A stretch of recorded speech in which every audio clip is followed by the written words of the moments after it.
하나님 말씀 봅니다. 요한복음 1장 29절에서 34절 말씀입니다. 이튿날 요한이 예수께서 자기에게 나오심을 보고 이르되 보라 세상 죄를 지고 가는 하나님의 어린 양이로다. 내가 전에 말하기를 내 뒤에 오는 사람이 있는데 나보다 앞선 것은 그가 나보다 먼저 계심이라 한 것이 이 사람을 가리킴이라. 나도 그를 알지 못하였으나 내가 와서 물로 세례를 베푸는 것은 그를 이스라엘에 나타내려 함이라 하니라. 요한이 또 증언하여 이르되 내가 보매 성령이 비둘기같이 하늘로부터 내려와서 그의 위에 머물렀더라. 나도 그를 알지 못하였으나 나를 보내어 물로 세례를 베풀라 하신 그이가 나에게 말씀하시되 성령이 내려서 누구 위에든지 머무는 것을 보거든 그가 곧 성령으로 세례를 베푸는 인 줄 알라고 하셨기에 내가 보고 그가 하나님의 아들이심을 증언하였노라 하니라. 아멘. 오늘 이 본문으로 세상 죄를 지고 가는 하나님의 어린 양을 보라 라는 제목으로 말씀을 나누겠습니다. 너무 길어서 주보에 올릴 때는 하나님의 어린 양 이렇게만 제목을 삼았습니다. 오늘 본문을 보기 전에 제가 하나 질문을 하려고 합니다. 지금 무슨 계절이죠? 가을이죠? 가을. 지난주에 어떤 분이 오셔서 자기 딸 가을이가 결혼한대요. 김가을이라고 결혼한다고 연락이 와서 만났는데요. 자, 그러면 이 가을이 오라고 기도하신 분 손 들어보세요. 이 가을이 오라고 기도하신 분. 하나님, 여름이 너무 더워요. 가을이 왔으면 좋겠어요. 아무도 없지요. 뜨거운 무더운 여름이 꼭 필요합니다. 여름이 없으면 곡식이 자라지 않아요. 과일나무가 자라지 않아요. 뜨거운 여름이 없다면 우리는 살 한 톨 먹을 수 없고요. 사과 하나 먹을 수 없어요. 알러지 있는 사람도 힘들고요. 하여튼 뜨거운 여름에는 더워 죽겠다 더워 죽겠다 그러지만 반드시 뜨거운 여름이 있어야 가을이라는 추수가 있거든요. 자, 그런데 문제는 아무도 가을이 오라고 기도를 안 했는데 가을이 왔단 말이에요. 또 날이 너무 무더워서 빨리 가을이 오기를 만약에 이 80억의 인구가 일심으로 기도한다고 해서 가을이 오는 거 아니에요. 그냥 가을은 왔어요. 그냥 가을이 왔어요. 이 좋은 아름다운 계절 주셨단 말이에요. 이거 누가 주신 거예요? 그러니까 우리는 의뢰이 지금쯤 가을이 올 거야 라고 가을을 누리고 살죠. 안 그러세요? 의뢰이 가을이 왔으니까 이 가을은 내가 누려야 돼. 그래서 내가 오늘 이 멋진 가을에 놀러 가려고 하는데 비가 비슬비슬 와요. 그럼 뭐라 그래요? 이 날씨 더럽네. 아니, 하나님께서 비를 주시는데 날씨가 더럽다라는 말은 누구를 더럽다라는 거예요? 하나님을 더럽다는 거예요. 김사씨 잘 들으세요? 이게 무슨 죄라 그랬어요? 아까 무슨 죄라 그랬어요? 선악과를 따먹은 죄란 말이에요. 그리고 여름에 덥다고 죽겠대요. 아니, 여름은 더워야 되는 거예요. 그러면 이런 날을 봄, 여름, 가을, 겨울, 낮과 더위를 누가 만드셨느냐는 거죠. 창세기 8장 22절에 보면 이런 말씀이 있습니다. 땅이 있을 동안에는 심음과 거둠과 추위와 더위와 여름과 겨울과 낮과 밤이 쉬지 아니하리라. 언제까지요? 땅이 있을 동안. 그럼 땅이 없어질 수도 있단 말이에요. 그럼 땅이 있는 동안 봄, 여름, 가을, 겨울이 계속되고 낮과 밤이 계속되고 심고 거두는 일이 계속될 거예요. 그러나 여름에는 봄에는 심고 여름에 자라고 가을에 거두는데요. 이 가을이 하나님의 놀라운 창조와 하나님의 은혜로 주어지는 거예요. 하나님의 호의로 주어지는 거예요. 그런데 이 가을이 왔음을 하나님, 나 같은 죄인에게 이 가을을 주셔서 참 감사합니다 하고 감사하는 사람이 없단 말이에요. 가을은 의뢰이 와야 되는 줄 알아요. 어떤 영화 대사에 이런 대사가 있어요. 호의가 계속되면 걸린 줄 안다. 호의가 계속되면 걸린 줄 안다. 굉장히 유명해졌거든요. 그 말을. 저는 그 영화 제목도 생각하는데 하여튼 그런 말을 들었어요. 하나님께서 우리에게 뭘 베풀고 계세요? 호의를 베풀고 계세요. 봄, 여름, 가을, 겨울을 홍수 심판 이후에도 계속 봄, 여름, 가을, 겨울을 지금까지 주고 계시거든요. 수천 년을. 봄, 여름, 가을, 겨울이 계속되는데 이게 우리는 하나님의 호의인 줄, 하나님의 은혜인 줄 모르고 당연한 권리인 줄 알아요. 이 가을이 멋지다고 노래하고 가을을 누리면서도 이 가을을 당연히 내가 누릴 권리로 알고 있어요. 여러분, 가을을 누리는 거 우리 권리 아닙니다. 하나님의 은혜입니다. 하나님의 전적 은혜라고요. 그래서 천지를 창조하신 하나님의 은혜로 살아가는데 우리가 타락했기 때문에 죄를 지었기 때문에 그 은혜를 알지를 못해요. 그 은혜가 뭔지를 알려주시려고 누가 오세요? 천지를 창조하신 하나님의 말씀, 우리의 빛이요 생명이신 그 하나님이 사람이 되어 말씀이 육신이 되어 이 땅에 오신 분이 누구예요? 예수. 말씀이 육신이 되어 오신 그 예수. 그 예수가 이 땅에 오셔서 내가 천지를 창조하신 그 말씀이다 라고 하니까 뭐라? 네가 누군데? 하고 예수를 죽여버렸다는 거예요. 놀랍게도 그 죽어버린 그 예수가, 우리가 죽여버린 그 예수가 진짜 하나님이에요. 3일 만에 살아나세요. 주와 그리스도가 되세요. 그분이 온 세상을 지금도 성령을 보내시고 다스리고 계시거든요. 그 예수가 누구냐 말이에요. 이게 오늘 설교의 내용이에요. 그래서 오늘 보면 29절 30절 보십시오. 이튿날, 여러분 이 이튿날이라는 것은요, 사내들인 공회에서 세례요한에게 사람 묻죠. 야, 너 누구냐? 세례요한을 몰라서 묻는 게 아니에요. 제사장 아들이잖아요. 유명한 사람이에요. 근데 들판에서 막 회개하라 외치고 물로 세례를 베풀고 있으니까 사내들인 공회에서 사람들 보내요. 야, 너 누구냐? 라고 묻는데 나는 뭐가 아니다? 그리스도가 아니다. 지난주 말씀이잖아요. 왜? 이 당시는 사람들이 다 누구를 기다렸다고요? 그리스도를 기다렸단 말이에요. 메시아를 기다렸어요. 그러니까 누가 뭐 어떤 운동을 하면 이 사람이 메시아 아닐까 우르르 따라다녔거든요. 그러니까 그리스도가 여기 있다 저기 있다 하는 사람이 많았단 말이에요. 그래서 세례요한 저 사람도 그리스도인가 하고 사람들이 사내들인 공에서 이제 재판해야 되거든요.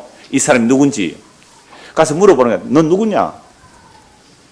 그리스도냐고 묻지 않았는데도 나는 그리스도가 아니다. 왜? 그리스도를 그렇게 대망하고 있었거든요.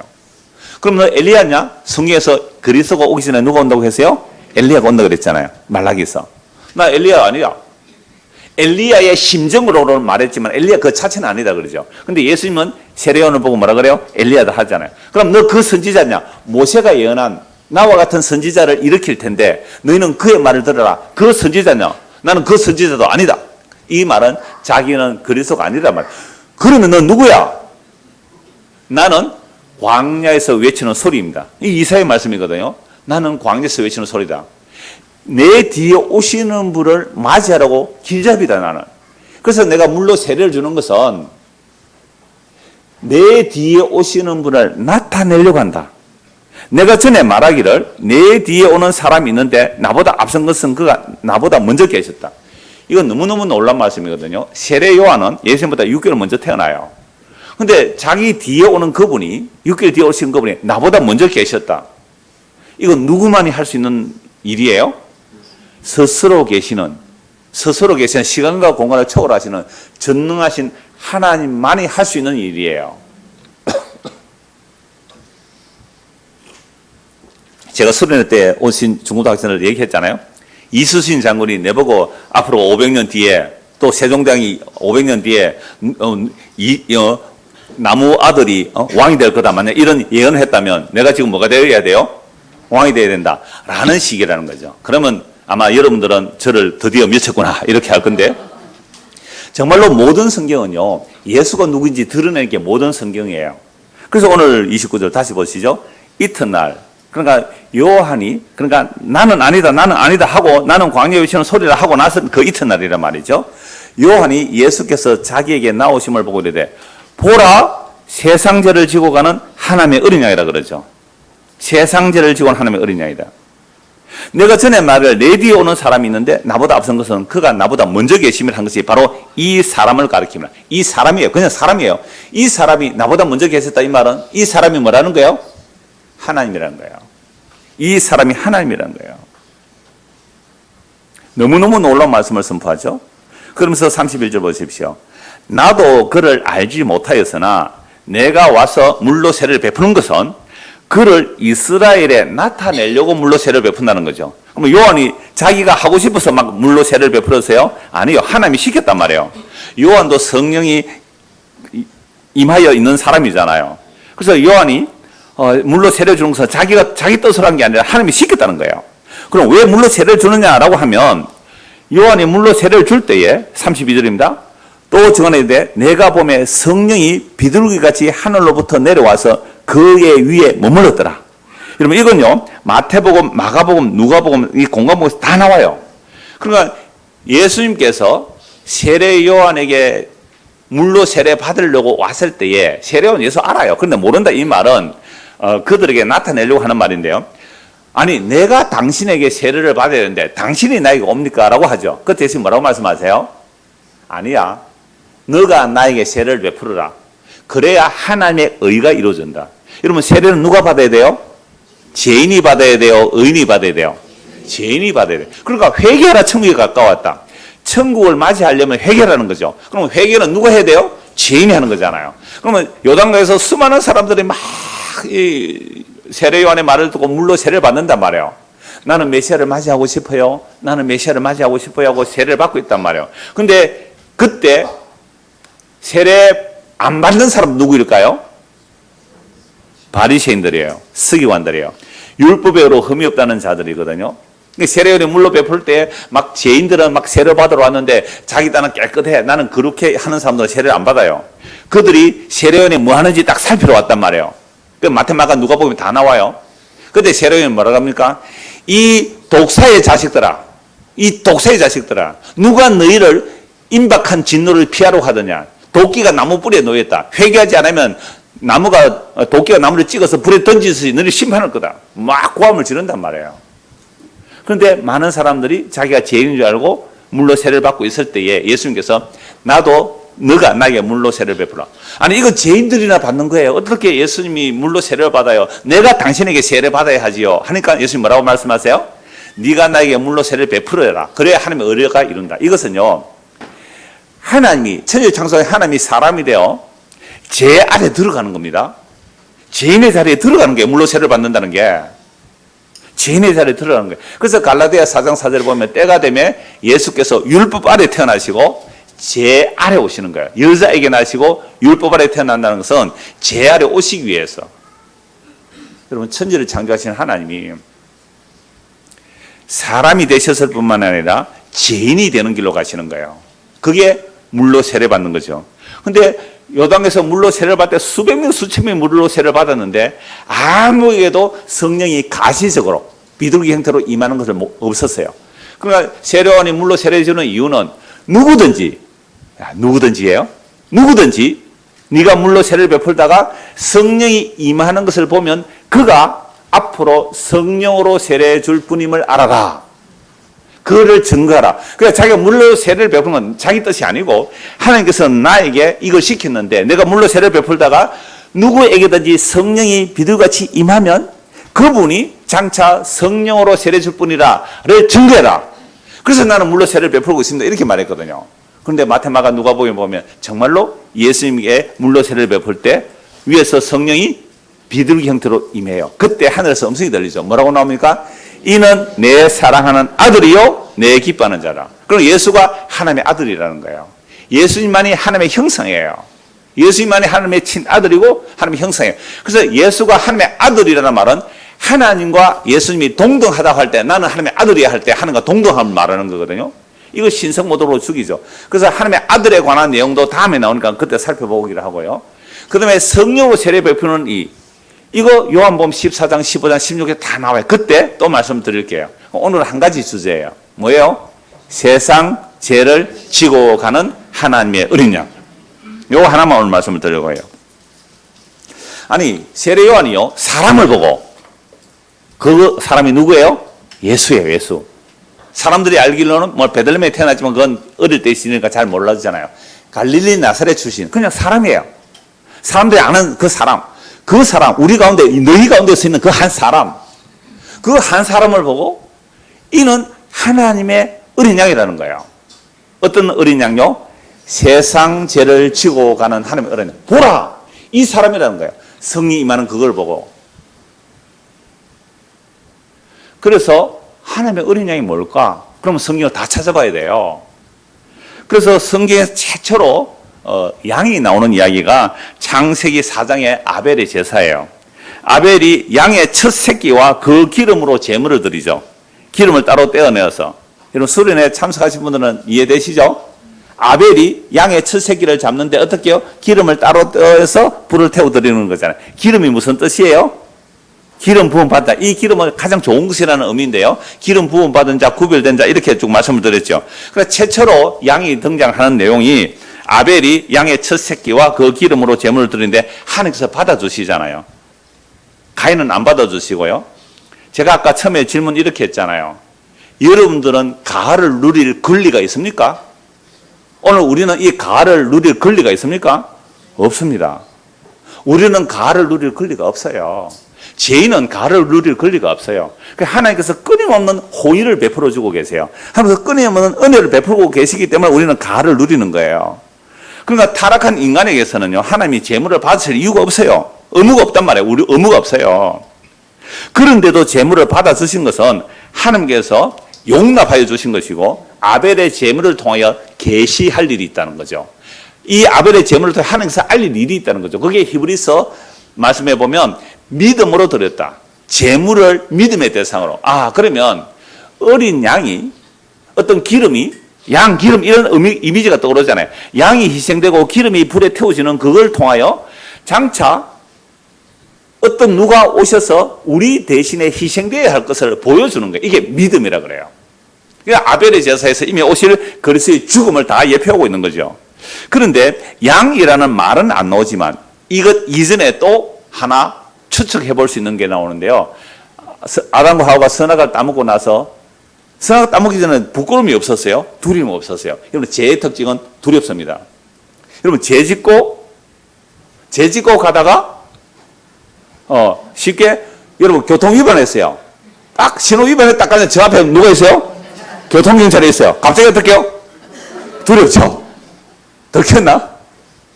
근데 교통 신호 다 지키고 가면 앞에 교통경찰이 있어도 어떻게 해요? 두렵지 않잖아요. 죄를 지으면 두려워요. 부끄러워요. 그래서 무화과 나무 잎으로 가리고 그늘에 숨어 있잖아요. 그때 하나님 나타나시죠. 아담아, 네가 어디 있느냐? 예, 제가 두렵고 부끄러워서 숨어 있습니다. 너 선악과 따먹었지? 예, 제가 따먹어서 하는 게 아니죠. 뭐라고 했어요? 하나님이 준 이 여자가 따먹으라고 했습니다. 이게 우리의 선악 판단의 제 모습이에요. 그런데 놀랍게도 그 선악을 따먹었을 때 하나님께서는 그들에게 뭘 입히세요? 가죽 옷이에요. 여러분, 가죽 옷으로 옷을 지어 입히려면 무슨 가죽 잡았을까요? 무슨 짐승 잡았을까요? 저는 양이라고 봐요. 돼지를 잡아가 가죽, 옷 안 입혔겠죠? 여러분, 양 가죽으로 만들면 옷이 비싸요. 양 가죽으로 만들면. 양 가죽으로 뭐라도 해요? 장갑도 만들거든요. 부드러워요. 양 가죽으로 구두도 만든다 그러더라고요. 맞아요? 그 유명한 메이커는 양 가죽으로 굉장히 부드럽대요. 그럼 비싸죠, 그런 거는. 그러니까 가죽 옷. 그러면 짐승이 희생된 거예요. 그러니까 아담과 하와의 범죄를 덮어주시기 위하여 하나님의 어린 양 예수 그리스도께서 십자가에서 완전히 빨가벗겨지잖아요. 빨가벗겨져서 그들의 부끄러운 것 수치를 가려주는 거예요. 그게 예수 그리스도를 믿습니다. 예수 그리스도를 믿으면 예수님을 옷 입는 거예요. 그럼 이미 창세기 3장 4장에 다 무슨 얘기가 나와요? 하나님의 어린 양에 대한 이야기가 다 나오는 거죠. 창세기 22장을 한번 찾아봅시다. 창세기 22장입니다. 아브라함 언약인데요. 창세기 22장 12절입니다. 사자가 이르되 그 아이에게 네 손을 대지 말라. 그에게 아무 일도 하지 말라. 네가 네 아들 내 독자라까지도 내게 아끼지 아니하였으니 내가 이제야 네가 하나님을 경험한 줄 아노라. 아브라함이 눈을 들어 살펴본 적 한 순양이 뒤에 있는데 뿔이 수풀에 걸려 있는지라. 아브라함이 가서 그 순양을 가져다가 아들을 대신하여 번제로 드렸더라. 아브라함이 그 땅 이름을 여호와 이레라 하였으므로 오늘날까지 사람들이 이르기를 여호와의 산에서 준비되리라 하더라. 그러니까 우리가 이 말씀 다 잘 알죠. 오늘 처음 오신 김산 씨는 잘 모를 것 같고. 그러니까 이 아브라함 이야기가 뭐냐 하면 하나님께서 백세난 아브라함이 백세난 아들 이삭 어떻게 해요? 제물로 바치래요. 그 산이 모리아 산인데 3일 길을 갑니다. 이제 이삭을 잡아서 제물로 드리고 할 때 하나님이 말리죠. 천사를 보내가지고 아브라함아 라고 부르시면서 이삭 대신에 누가 준비되어 있어요? 순양이 숲에 걸리는 거. 그 양을 대신해서 제물로 드리죠. 그래서 그 산 이름을 뭐라고 지어요? 여호와 이레. 여호와께서 준비하리라. 여호와의 산에서 준비되리라. 이게 여호와 이레예요. 그러니까 이 모리아 산에 나중에 모리아 산에 이 자리를 누가 사요? 다윗이 아라우나의 타작마당을 사죠. 이게 사무엘하 24장 23절이고요. 그 아라우나의 타작마당에 솔로몬이 그곳에 뭐래요? 성전을 지어요. 역대하 3장 1절 말씀이죠. 그럼 아브라함이 자기 아들을 잡으려고 할 때에 아들 대신에 순양을 대신 잡잖아요. 그리고 그곳이 나중에 다윗이 땅을 사고 솔로몬이 성전을 짓는데, 문제는 그 성전을 예수님께서는 뭐라고 말씀하세요? 이 성전을 헐어버리라. 건물이 아니란 말이죠. 내가 3일 만에 일으키겠다. 그러니까 결국 그 모든 성전도 예수님 자기 자신을 말해요. 자신이 죽으시고 3일 만에 부활하심으로 그 성전의 기능이 항상 재용서예요. 짐승의 피를 속죄소에 뿌려서 재용서받는 게 가장 중요한 성전의 기능이거든요. 그 성전의 기능을 누가 한다? 예수님이 한다. 그래서 아브라함이 2000년 뒤에 오실 그 그리스도의 죽음을 이 사건을 통해 보는 거예요. 아브라함이 2000년 뒤에 올 그리스도의 사건을, 그리스도의 영에 이 사건을 통해서 보는 거예요. 내 아들이 죽어야 되는데 아들 대신 누가요? 양이 죽는 것. 그걸 보는 거잖아요. 그래서 바울 사도도 아브라함이 믿은 것은 없는 데서 있게 하시고 죽은 데서 살리시는 하나님을 믿은 거예요. 이삭은 원래 없는 자식이었잖아요. 없는 자식. 태어났잖아요. 근데 죽이려고 갔다가 살림을 받잖아요. 이런 내용들이 다 장차 오실 누구예요? 그리스도 예수를 전하는 거죠. 그리고 벌써 몇 가지 했어요? 창세기 3장 이야기, 4장 이야기, 창세기 22장. 이렇게 장차 오실 그리스도가 어떠한지를 이미 장치에 다 말씀하고 있고요. 하면서 또 아브라함과 이삭과 야곱에 약속해요. 아브라함아, 자식도 못 낳는 사람에게 내가 너의 후손들을 하늘의 별과 같이 땅의 모래같이 많게 할 것이다. 그러나 4대 만에 이방 땅에서 있다가 4대 만에 이 약속의 땅으로 돌아오리라 해서 아브라함과 이삭과 야곱의 후손, 야곱의 자식들 약 70명이 애굽에 내려가죠. 애굽에 내려서 한 430년 지나면서 한 민족이 형성돼요. 장정만 20세까지 장정만 한 60만 명 되는 한 민족이 성장해요. 애굽에서. 하나님의 약속의 때가 돼서 출애굽을 합니다. 출애굽, 엑소더스. 무슨 재앙이 일어나요? 10가지 재앙이 일어나잖아요. 마지막 재앙은 장자의 죽음. 장자의 죽음만이 아니라 모든 처음 태어난 짐승의 숙구까지 다 죽는 밤이에요. 여호와의 밤. 그러니까 우리는요, 아침이 되고 저녁이 되면 하루가 되잖아요. 근데 이스라엘은 밤이 되고 아침이 되기, 이게 단위예요. 밤에서 출발해요. 밤에서. 천지를 창조할 때도 캄캄한 어둠에서 빛이 있어야 이렇게 시작된다고요. 그러니까 하나님의 나라가 어디에서 시작되냐? 캄캄함에서, 여호와의 밤에서 유월절 어린 양의 피를 바르라는 거죠. 그래서 마지막 날 밤에 어린 양의 피를 바르라. 그러면 사람이나 짐승의 처음 태어난 그 수컷, 또 처음 태어난 장자 죽지 아니하리라. 출애굽기 12장입니다. 다 읽을게. 12장 1절에서 14절입니다. 출애굽기 12장 1절에서 14절입니다. 여호와께서 애굽 땅에서 모세와 아론에게 일러 말씀하시되 이 달을 너희에게 달의 시작 곧 해의 첫 달이 되게 하고 너희는 이스라엘 온 회중에게 말하여 이르라. 이 달 여흘에 너희 각자가 어린 양을 취할지니 각 가족대로 그 식구를 위하여 어린 양을 취하되 그 어린 양에 대하여 식구가 너무 적으면 그 집의 이웃과 함께 사람 수를 따라서 하나를 취하며 각 사람이 먹을 수 있는 분량에 따라 너희 어린 양을 계산할 것이며 식구가 많으면 한 마리 다 먹겠지만 식구가 적으면 이웃까지 합해서 다 먹을 수 있도록 그날에 다 먹고 나머지 남은 고기는 불에 태우도록 그렇게 하십니다. 자, 너희 어린 양을 허먹고 1년 된 수컷으로 하되 양이나 염소 중에서 염소도 할 수 있어요. 양이나 염소 중에 취하고 이달 곧 10나흘까지 간사했다가 그럼 어린 양은 언제 주배요? 1월 10일 날. 그러니까 기존의 달력을 없애버리고 이 달을 첫 달로 해라. 그러니까 그 6월절이 시작되는 그 첫 달 10일에 양을 준비했다가 14일에 양을 잡는 거예요. 너희 어린 양은 수컷으로 하되 양이나 염소 중에서 취하고 이달 10나흘까지 간직하였다가 해질 때에 이스라엘 회중이 그 양을 잡고 그 피를 양을 먹을 집 좌우 문설주와 임방에 바르고 그 밤에 그 고기를 불에 구워 무교병과 선나물과 아울러 먹되 날 것으로나 물에 삶아서 먹지 말고 머리와 다리와 내장을 다 불에 구워 먹고 아침까지 남겨두지 말며 내장도 불에 구워 먹으라 하네요. 어제 우리 부산구역 모일 때 내장은 다 밖에 불에 태우는데 속죄세의 제물은 내장 불에 몽땅 다 불에 태워드리는데 내장은 또 불에 구워 먹으래요. 안에 있는 장기들도 아침까지 남겨두지 말며 아침까지 남은 것은 곧 불사르라. 너희는 그것을 이렇게 먹을지니 허리에 띠를 띠고 발에 신을 신고 손에 지팡이를 잡고 급히 먹어라. 이것이 여호와 유월절이니라. 내가 그 밤에 애굽 땅에 두루 다니며 사람이나 짐승을 막론하고 애굽 땅에 있는 모든 첨낭것을 다 치고 애굽의 모든 신을 내가 심판하리라. 나는 여호와라. 내가 애굽 땅을 칠 때에 그 피가 너희가 사는 집에 있어서 너희를 위하여 표적이 될지라. 내가 피를 볼 때에 너희를 넘어가리니 재앙이 너희에게 내려 멸하지 아니하리라. 너희는 이 날을 기념하여 여호와의 절기를 삼아 영원한 규례로 대대로 지킬지니라. 이날 밤 어린 양을 잡고 그 피를 문 임방과 문설주에 다 바릅니다. 그리고 그 양을 구워서 다 먹어요. 그리고 기다리죠. 두려웠을 거예요. 왜요? 피를 발랐지만 혹시나 피를 발랐지만 우리 장자가 죽을 것 아닌가? 우리의 짐승이 처음 태어난 수컷이 죽을 거 아닌가? 두려웠을 거예요. 때로는 아니에요. 하나님이 약속하시면 하나님의 약속을 반드시 이루시니까 나는 어린 양의 피를 발랐으니까 편안해하고 굴굴 잠을 잘 잘 수도 있을 거예요. 그러나 그 두려운 밤이었어요. 온 애굽 전역이 조용했는데 개들도 짖지 않았다 그럴 정도로 갑자기 큰 통곡 소리가 납니다. 아이고 하는 통곡 소리가 나요. 바로 왕의 집에서부터 여종의 집까지 어린 양의 피를 바르지 않는 집안의 모든 장자는 다 죽었습니다.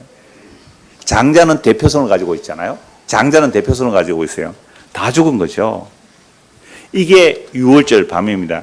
어린 양의 피를 바르면 죽음의 천사가 넘어가는 거죠. 어린 양의 피가 없으면 그 집은 죽음의 천사가 들어서 장자를 치는 겁니다. 그래서 피라는 거죠. 어린 양의 피를 바르지만 살고요. 어린 양의 피가 없으면 죽임 당하는 겁니다. 이게 이스라엘 백성의 정체성이에요. 이스라엘 백성이 국가로 출발할 때 어린 양의 피로 구원받아 나왔거든요. 어린 양의 피로 구원받아 나온 자들은 홍해 바다를 마른 땅으로 건너요. 어린 양의 피가 없는 애국 군대가 추격하다가 홍해 바다가 덮쳐져서 물에 빠져서 죽습니다. 그러니까 이스라엘 백성 되면요, 어린 양의 피 아래 있어야 돼요. 유월절 정신 아래 있어야 돼요. 어린 양의 피에서 벗어나 버리면 그건 바로 우상숭배로 나갑니다. 우리를 대신하여 피 흘려 죽은 그 어린 양의 정신을 잊어버리면 그들은 그거 시시해. 이방신은 섬기면 복을 준대. 부자가 된대. 바알과 아세라를 섬기면 행복해진대. 자녀를 많이 놓는데. 어린 양의 피 그건 뭐 하려고. 필요 없어 하고 어린 양의 피를 발로 밟아버리고 차버리면 그게 우상숭배예요. 여러분 지금 열왕기 상을 마치고 열왕기 하를 가잖아요. 오늘 오해할 거예요. 왜 북이스라엘 망고 남유다가 망해요? 어린 양의 피를 무시했기 때문에 그래요. 어린 양의 피를 무시하면 바로 우상숭배로 가요. 그래서 나라 망하는 거예요. 피 흘림이 없으면 삶이 없어요. 피는 생명이거든요. 그러니까 예수 그리스도의 피 흘림의 그 십자가 사건을 보여주기 위해서 이미 구약에 이렇게 생생하게 말씀을 전하고 있어요. 그리고 이사야 선지사 이 말씀에 보면요, 너무너무 엄청난 죽임당하는 어린 양이 나오는 겁니다. 이사야 53장을 보십시오. 이사야 53장.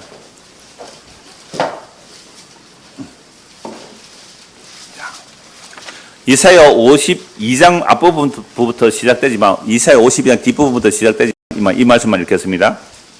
자, 여러분 눈으로 보시고 제가 읽겠습니다. 이사야 53장 1절에서 12절까지입니다. 집중해서 보십시오. 집중해서 지금까지 드린 그 출애굽의 말씀, 창세의 말씀, 이 내용들이 어떻게 더 구체화되고 더 세밀화되는지를 보십시오. 이사야 53장 1절에서 우리가 전한 것을 누가 믿었느냐? 여호와의 팔이 누구에게 나타났느냐? 그는 주 앞에서 자라나기를 연한 순 같고 마른 땅에서 나온 뿌리 같아서 고운 모양도 없고 풍채도 없은즉 우리가 보기에 흠모할 만한 아름다운 곳이 없도다. 그는 멸시를 받아 사람들에게 버림받았으며 강고를 많이 겪었으며 질고를 아는 자라. 마치 사람들이 그에게서 얼굴을 가리는 것 같이 멸시를 당하였고 우리도 그를 기이 여기지 아니하였도다. 그는 실로 우리의 질고를 지고 우리의 슬픔을 당하였거늘 우리는 생각하기를 그는 징벌을 받아 하는 게 맞으며 고난을 당한다 하였노라. 그가 찔림은 우리의 허물 때문이요 그가 상함은 우리의 죄악 때문이라. 그가 징계를 받음으로 우리는 평화를 누리고 그가 채찍에 맞음으로 우리는 나음을 받았도다. 우리는 다 양 같아서 그릇 행하여 각기 제 길로 갔거늘 여호와께서는 우리 모두의 죄악을 그에게 담당시키셨도다. 그가 곤욕을 당하여 괴로울 때에도 그 입을 열지 아니하였으며 마치 도수장으로 끌려가는 어린 양과 털 깎는 자 앞에서 잠잠한 양같이 그의 입을 열지 아니하였도다. 그는 곤욕과 시무를 당하고 끌려가서나 그 세대 중에 누가 생각하기를 그가 살아있는 자들의 땅에서 끊어지면 마땅히 형벌받을 내 백성의 허물 때문이라 하였으리요. 그는 강포로 행하지 아니하였고 그의 입에 거짓이 없었으나 그의 무덤이 악인으로 함께 있었으며 그가 죽은 후에 부자와 함께 있었도다. 여호와께서 그에게 상함을 받게 하시기를 원하사 질고를 당하게 하셨은즉 그의 영혼을 속건 제물로 드리기에 이르면 그가 시를 보게 되며 그의 날은 길 것이요 또 그의 손으로 여호와께서 기뻐하시는 뜻을 성취하리로다. 그가 자기 영혼에 수고한 것을 보고 만족하게 여길 것이라. 나의 의로운 종이 자기 지식으로 많은 사람을 의롭게 하며 또 그들의 죄악을 친히 담당하리로다. 그러므로 내가 그에게 존귀한 자와 함께 목을 받게 하며 강한 자와 함께 탈취한 것을 나누게 하리니 이는 그가 자기 영혼을 버려 사망에 이르게 하며 범죄자 중 하나로 헤아림을 받았습니다. 그러나 그가 많은 사람의 죄를 담당하며 범죄자를 위하여 기도하였느니 이사야 선지자가 그리스도의 영이 임하여 장차 오실 그리스도가 어떤 일을 할지 너무나 상세하게 말씀합니다. 그분은 고운보양과 풍채가 없어요. 정말로 마른 땅에서 나온 줄기같이 볼품없는 모습으로 갈릴리 나사렛 출신으로 오시는 거예요. 물론 베들레헴에서 태어나셨지만 아무도 그를 귀하게 여기지 않았어요. 그런데 그가 징계를 받아서 도살장에 끌려가는 양같이 그렇게 저주받아 죽는 죽음으로 가요. 그러면 그 시대 사람들이요, 무슨 죄를 저렇게 많이 지어서 저주받아 죽는 죽음이 쉽게 죽느냐 이렇게 말할 수밖에 없다는 거예요. 이 문장을 잘 읽어보세요. 누가 믿었겠느냐는 말이에요. 누가 믿었겠느냐. 우리의 죄를 대신 짊어지고 죽는 예수인데 저 예수가 무슨 죄를 많이 지어서 저렇게 죽었을까 이렇게 말했지. 그분의 십자가의 죽음은 나의 죄를 대신 짊어진 죽음입니다. 아무도 그렇게 안 믿었다는 말이에요. 이 말씀이 아무도 안 믿었어요. 우리는 다 양 같아서 각기 제 길로 갔거늘 우리는 각기 제 길로 가요. 각기 제 길로 갔다는 말이 뭐예요? 경상도 말로 하면 뭐예요? 경상도 말로 하면 지좀 지 오른 데로 갔다. 또 내가 여기 와서 배운 말이에요. 저 부산에서 못 배웠는데 지 쪼대로 한다 하더라고요. 우리는 다 각기 제 길로 가요. 지 옳다는 길로. 목사님 설교 그러면 안 됩니다. 교회 운영 그래 하면 안 됩니다. 여러분 전도에 모였을 때 전도에 무슨 회의할 때 전도회의 때 아마 일남전도에 아마 산행 때문에 회의하려고 모이는 것 같은데 여러분 사람들의 의견이 다 같아요? 달라요? 다 달라요. 왜 그래요? 지즘 각기 제 길로 가거늘. 그러니요 두 사람 모이면 두 사람의 뜻이 다르고 세 사람 모이면 세 사람 뜻이 달라요. 각기 제 길로 가거늘 우리 무리의 죄악을 그에게 담당시키셨다. 그가 도살장에 끌려가는 도살의 양처럼 그렇게 죽임당하러 갔다 이 말이잖아요. 그런데 누가 이걸 믿었겠느냐? 우리가 전한 것을 누가 믿었느냐? 믿을 수 없는 얘기란 말이에요. 믿을 수 없는 이야기. 여러분 오늘 우리가 말씀을 몇 곳을 읽었는데요. 다른 성경 모른다고 해도 출애굽기 그 12장하고요. 이사야 53장 이 내용만 우리가 제대로 알고 믿는다면 예수님의 십자가의 죽음이 우리의 죄를 짊어질 유월절 어린 양이구나. 이사야 53장에 예언한 그 어린 양이구나. 이렇게 딱 볼 수 있고 믿을 수 있는데 그런데 이것도 성령이 말지 않으면 못 믿죠. 지금 유대인들이 이 이사야 53장을 예수로 안 믿는 거예요. 지금 유대인. 그래서 지금 유대인들은 누구를 기다리고 있어요? 메시아를 기다리고 있어요. 메시아 오면 우리가 세계에서 가장 강력한 나라가 될 거예요 하는 혈과 육의 민족적 메시아니즘을 가지고 있기 때문에 지금 저렇게 전쟁하는 거예요. 물론 하마스가 먼저 이스라엘 공격한 건 맞죠? 하마스가 이스라엘 먼저 공격해요. 그런데 사실은 1900년 동안 자기 땅으로 살고 있는 그 팔레스타인 땅에 이스라엘 백성이 1943년인가? 하여튼 2차 대전 한참일 때요. 영국하고 이렇게 로비를 해가지고 이스라엘 백성들이 이 팔레스타인 땅에 들어와서 우리 땅에 타고 전쟁이 일으켜서 가자 지구로 몰아내고 시안 지구로 몰아내버리잖아요. 이스라엘이 지금 그렇게 이스라엘 땅을 지배하고 있거든요. 그때부터 이 중동은 화약고입니다. 1900년 동안 살던 우리 땅을 이스라엘 보라, 이 성경에 이거 우리 땅이잖아. 내어놔라. 이렇게 왔단 말이에요. 그래야 팔레스타인 사람들은 기가 막힐 노릇이잖아요. 여러분, 천지 만물이 다 누구 거예요? 하나님 거예요. 천지 만물 다 하나님 거예요. 그럼 하나님 거니까 제가 예수를 믿으면 우리가 뭐가 돼요? 하나님의 자녀예요. 그럼 하나님 자녀예요. 그러면 지금 중국 가가지고 야, 이거 옛날에 이거 우리 땅이야 내놓으라 하면 중국이 내놓겠어요? 그러니까 예수님의 십자가 사건으로 해석을 하지 않으면 저런 혈고 무기를 가지고 혈고기의 싸움을 사게 된단 말이에요. 그러니까 유대인들이 지금 회개하고 예수 믿는 자들도 있어요. 그런데 지금 이스라엘이 저런 전쟁을 한다는 것은 아직도 이사야 53장에 고난받는 하나님의 종이 예수님을 믿지 않는 거예요. 그래서 유대인들은요, 예수는 하나의 이단으로 봐요. 그래서 그들은 신약 성경 금지해요. 예수 믿지 못하게 해요, 이스라엘 땅에서.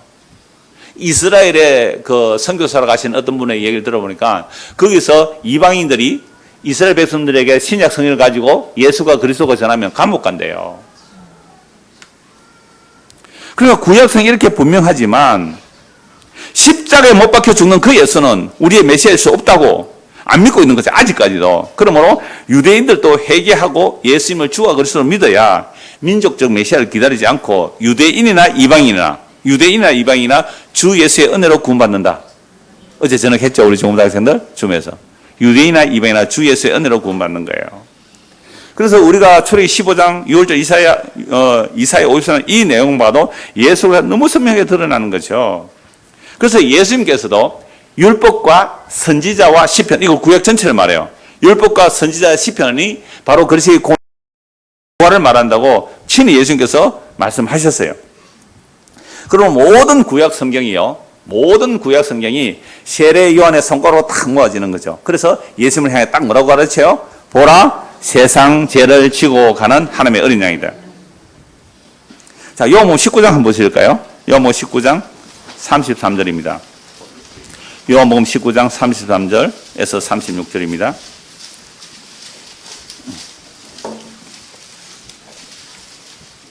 예수께 이르러서는 이미 죽으신 것을 보고 다리를 꺾지 아니하고 그중 한 군인이 창으로 입구를 찌르니 곧 피와 물이 나오더라. 여러분, 아담에게서 하와를 만들 때 어떻게 해요? 옆구리를 찢으시고 갈비뼈를 치아에 내시듯이 예수님 십자가에서 창에 찔려 그 옆구리에서 피와 물이 나오죠. 이를 본 자가 증언하였으니 그 증언이 참이라. 그가 자기의 말하는 것이 참인 줄 알고 너희로 믿게 하려니라.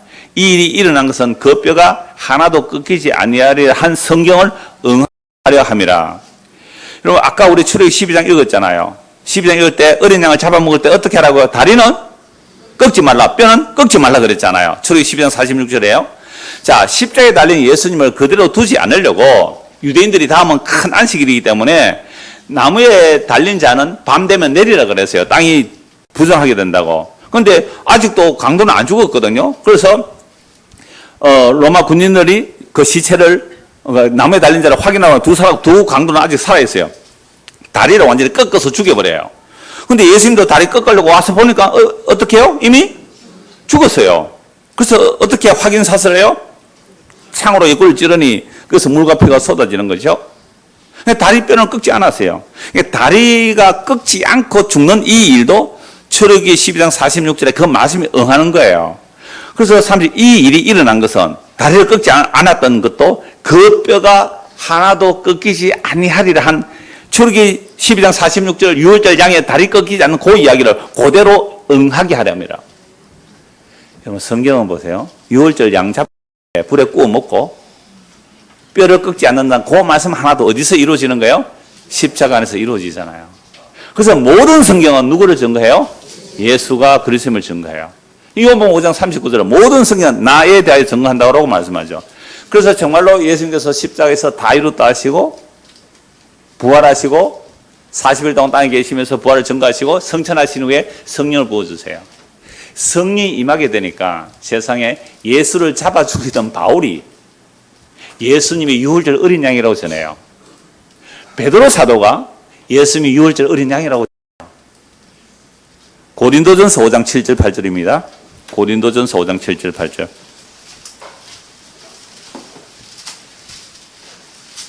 고린도전서 5장 7절 8절입니다. 너희는 누룩 없는 자인데 새 덩어리가 되기 위하여 묵은 누룩을 내버리라. 우리의 유월절 양 곧 그리스도께서 희생되셨느니라.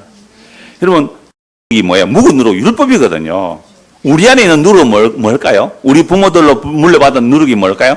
허물과 죄로 죽은 상태. 그 상태가 묵은 누룩이 있는데요. 허물과 죄로 죽은 상태는 우리 마음과 우리 육체가 원하는 본질상 진노의 자녀의 자리예요. 우리가 다. 자, 이제 너가 태어났느냐? 공부 열심히 해야 돼? 중고등학생들? 그래서 좋은 회사 취직해야 되고, 좋은 회사 취직하면 또 어떻게 해요?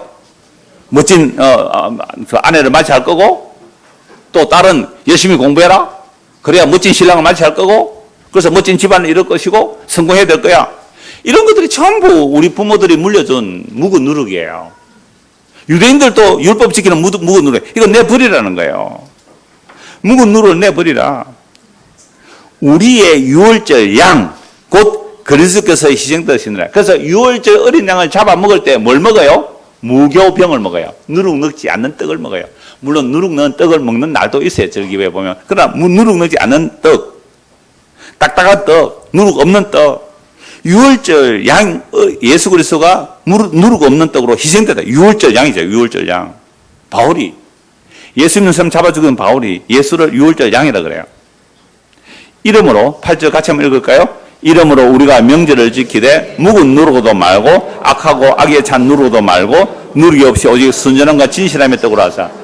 그러니까 예수 그리스도의 살과 피를 먹고 마시는 것이 우리의 명절이에요. 그럼 성도가 모였어요? 오늘 모였어요? 우리 오늘 122장 무슨 찬송했어요? 성탄절 찬송했잖아요. 성탄절 찬송 언제 해요? 크리스마스 때만 찬송하죠. 아니에요. 우리는 언제요? 오늘도 우리 성탄절이에요. 오늘 무슨 날이에요? 오늘 우리 부활절이에요. 그러니까 우리는 예수 그리스도를 먹고 마시면 언제나 명절입니다. 구역 예배 모여서 뭐 해야 돼요? 예수의 살과 피를 먹고 마시면 그게 뭐예요? 명절이에요. 어제 부산구역 명절 잘 지켰어요? 뭐 명절 하니까 막 구역장에 밥도 사고 막 또 누가 막 차도 사고 막 그러더라고요. 누가는 누군지 모르겠습니다만 여튼 이렇게 우리는 그리스도가 모이면 이거 명절이에요. 너무너무 좋은 명절이거든요. 근데 이런 명절에 빠지는 사람 뭐예요? 나 그 명절보다 다른 명절이 좋다고요? 한번 가보세요. 그 명절이 좋은지. 피곤하기만 해요. 피곤하기만 해요. 그렇죠? 너무너무 피곤해요. 자, 우리가 성도에 모이면 항상 뭐예요? 어떻게 명절입니까? 누룩 없는 떡. 예, 누룩 없는 떡. 예수의 피를 먹고 마시는 자. 이게 명절이에요.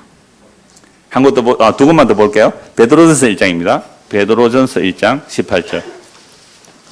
베드로전서 1장 18절.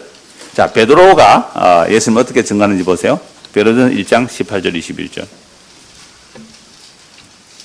너희가 알거니와 너희 조상이 물려주는 헛된 행실에서, 유대인들은 율법주의가 있을 거고 이방인들은 이방인의 가치관이 있겠죠. 그런 헛된 행실에서 대속 값주고 지불한단 말이에요. 대속함을 받는 것은 은이나 금같이 없어질 것으로 된 것이 아니고 오직 흠없고 점없는 어린 양 같은 그리스도의 보배표로 된 것이라. 그럼 구약에 그렇게 수많은 양의 이야기가 결국 누구라는 얘기예요? 보라 세상 죄를 지고 하나님의 어린 양이라. 그러니까 모든 구약 성경이 세례 요한의 손가락에 딱 모아져서 보라 세상 죄를 지고 하나님의 어린 양이 딱 모으잖아요. 그러니까 세례 요한만 한 게 아니에요. 성령이 임하니까 바울이 그러잖아요. 베드로가 그러잖아요. 우리가 구속받은 것은 금이나 은같이 없어질 게 아니에요. 여러분, 그런 거 어느 사람 열심히 일해서 돈 벌면 되잖아요. 인간이 아무리 애쓰고 노력해도 대속받을 수가 없어요. 왜? 생명의 속전이 너무 귀하여.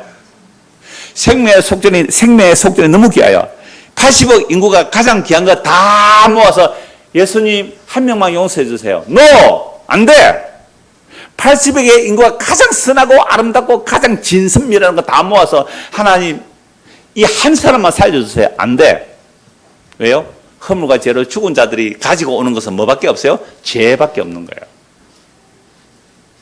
내 아들의 피 위에는 다른 용서의 길이 없어.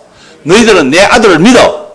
그럼 너희들은 내 아들의 말을 들어. 이게 하늘에서 들리는 음성이에요. 이는 내 사랑 아들로 내 기뻐하는 자. 너희는 저의 말을 들으라. 누구요? 모세 말 아니고 엘리야 말 아니고. 모세와 엘리야가 예수님을 증거한 거예요. 율법과 선지자가 예수님을 증거해요. 예수의 말을 들으라 너희는. 그래서 눈 뜨고 보니까 모세와 엘리야 광고 듣고 누구만 보이더라? 예수만 보이더라. 예수 보이더라. 모든 성경이 예수를 증거해요. 어떤 예수요? 십자가에 못 박혀 죽은 예수. 너희가 죽인 그 예수를 하나님이 주와 그리스도가 되게 하셨다고요. 그럼 우리 회개해야죠. 나의 죄가 당신을 죽인 자 맞습니다. 라고 예수를 믿을 때에 그 주님의 보혈의 능력이 우리의 죄를 어떻게 한다고요? 용서하시는데 어떻게 용서할까요? 완벽하고 점도 티도 흠도 없이 완벽하게 씻어주세요. 이게 교회와 그리스도의 비밀이에요. 너희가 알거니와 너희 조상이 물려준 헛된 행실에서 대속함을 받은 것은 은이나 금같이 없어질 것으로 된 것이 아니요 오직 흠없고 점 없는 어린 양 같은 그리스도의 보배로운 피로 된 것이나 그는 창세전부터 미리 알림받았다. 그러니까 어린 양의 피로 구원할 것은 천지 만물을 창조하기도 전에 하나님의 약속 안에 있었다 이 말이죠. 그러니까 타락했으니까 부랴부랴 얘들 어떻게 구원할까 이게 아니에요. 창세전에 이미 그리스도의 보배로운 피로 구원할 것을 약속하시고 그렇게 천지를 창조하신 거예요. 이 말세에 너희를 위하여 나타내신 바 되었다. 2000년 전이에요. 말세가. 너희는 그를 죽은 자 가운데서 살리시고 영광을 주신 하나님을 그리스도로 말미암아 믿는 자니 너희 믿음과 소망이 하나님께 있게 하려 함이라. 우리의 믿음과 소망 어디요? 하나님께 있게 합니다. 그래서 너희가 진리를 순종함으로 너희 영혼을 깨끗하게 하여 거짓이 없이 형제를 사랑에 이르렀으니 마음으로 뜨겁게 서로 사랑하라.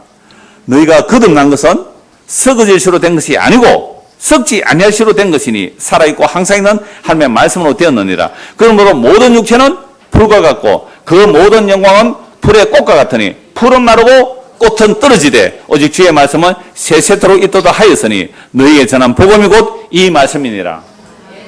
여러분 이 가을에 풀들이 시들어요. 꽃이 떨어지는 거 볼 때 이 말씀 기억하세요? 낙엽이 떨어져요. 풀들이 꽃이 떨어져. 꽃들이 이 말씀 기억하세요? 아, 풀은 마르고 꽃은 떨어지구나. 우리 인생이 풀이에요. 아름다운 것 다 떨어져요. 모든 사람이 늙고요. 그렇게 병들어가고 죽더라고요. 모든 사람이 아무리 안 늙으려 해도요. 거부할 수가 없어요.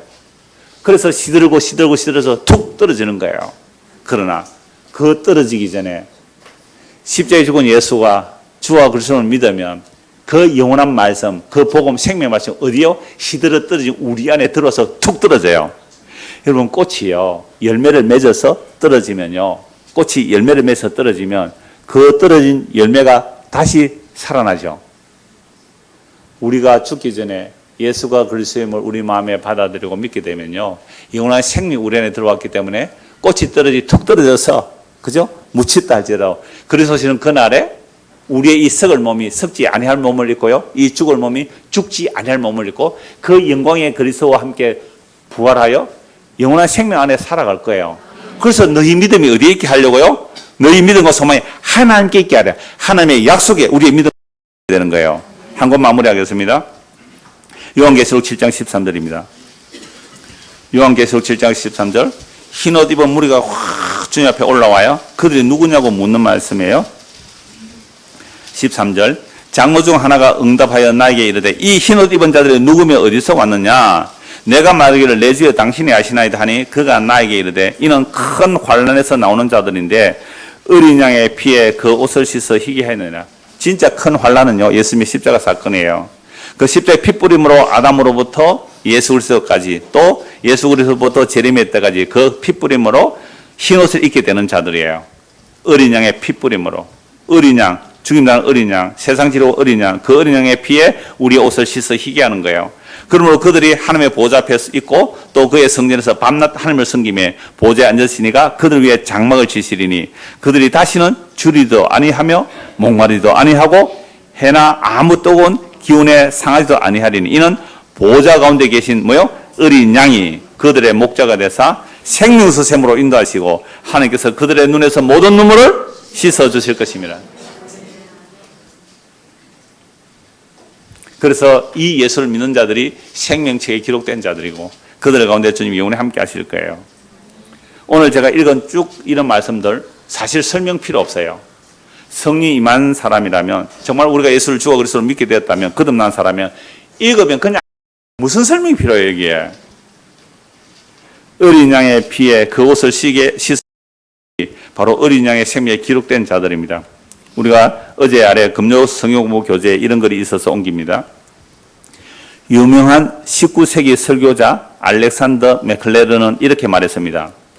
보시오 세상 죄를 하나님의 어린 양입니다. 오늘 본문 요한복음 1장 29절이죠. 이 본문이 모든 기독교 설교의 핵심입니다. 본문의 의미를 제대로 이해했다면 같은 메시지를 반복해서 전하고 여기에 온 신경을 쏟는 것이 저와 모든 설교자가 할 일입니다. 우리가 지금 여기에 모인 이유는 딱 한 가지뿐입니다. 세상 죄를 지고 가는 하나님의 어린 양을 보라고 간청하기 때문입니다. 오늘 저와 여러분 여기 모인 이유 딱 한 가지입니다. 오늘 저와 여러분 여기 모인 이유 딱 한 가지예요. 뭐예요? 세상 죄를 지고 가는 하나님의 어린 양을 보기 위하여 모였습니다. 이 목적 외에는 다른 목적 없습니다. 이 목적만 바르게 된다면 다른 모든 일들은 아무것도 아니에요.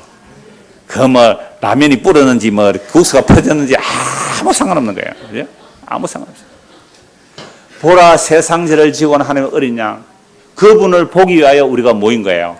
오늘도 주의 성령의 역사로 이 말씀을 통하여 세상 죄를 지고 가는 하나님의 어린 양이 우리 눈앞에 밝게 보여지는 우리 모두가 되기를 소원합니다. 기도하겠습니다. 하나님 아버지, 참으로 성경의 핵심, 모든 성경이, 모든 구약 성경이 세례 요한의 손가락에 모아져서 보라 세상 죄를 지고 가는 하나님의 어린 양이라는 우리 주 예수 그리스도 십자가로 하나님 뜻을 다 이루신 그 예수가 우리 눈에 밝히 보이며 우리 마음에 믿어지며 우리의 소망이 되어 이 땅을 살아가게 하여 주옵소서. 예수 그리스도를 받들어 기도드려옵나이다. 아멘.